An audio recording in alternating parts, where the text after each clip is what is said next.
How are you? তো 150 বছরে পা দিল আমাদের জাতীয় গান বন্দে মাতরম।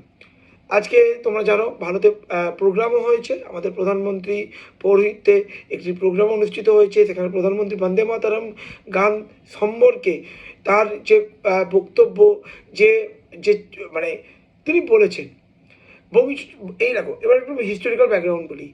বঙ্কিমচন্দ্র চট্টোপাধ্যায় 1875 সালে এই গানটি লিখেছিল। এটি কালজয়ী গান, স্বদেশ প্রেম, সংগ্রাম ও আত্মমর্যাদার এক ঐতিহাসিক প্রকাশ। এই গানটি প্রতীক বলতে পারো।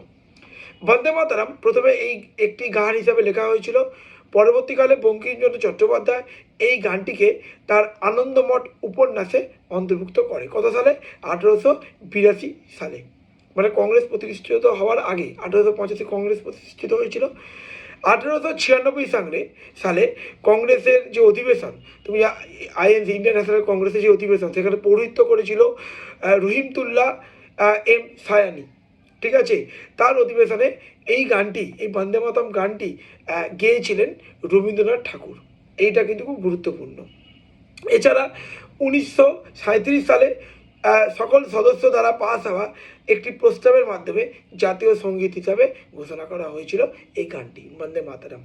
বন্দে মাতরম এই গানটিকে ইংরেজিতে অনুবাদ করেন কে? অরবিন্দ ঘোষ। 1950 সালে 24শে জানুয়ারি ভারতীয় গণপরিষদ, মানে কনস্টিটিউয়েন্ট অ্যাসেম্বলি, আনুষ্ঠানিকভাবে অফিসিয়ালি বন্দে মাতরমকে জাতীয় সঙ্গীত হিসাবে গ্রহণ করে। তো অবশ্যই এগুলো হিস্টোরিক্যাল একটা ব্যাকগ্রাউন্ড তোমাদের বললাম। তো আজকের এই প্রোগ্রামটা অবশ্যই তোমরা ইউটিউবে পেয়ে যাবে। ঠিক আছে, যে সংকল্প নিতে হবে, যে আত্মবলিদান। তো মানে যে মানুষ এই বন্দে মাতরম, জনগণ মন, এই গানগুলোর যে কী বৈশিষ্ট্য, কী মহিমা, যে স্বদেশ প্রেম, সংগ্রাম এবং জাতীয়তাবাদের যে চেতনা কি উজ্জীবিত হয় শুনলে, তাই না?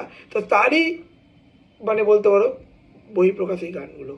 তো অবশ্যই ক্লাস ভালো লাগলে চ্যানেল লাইক করো, শেয়ার করো, সাবস্ক্রাইব করো। Thank you.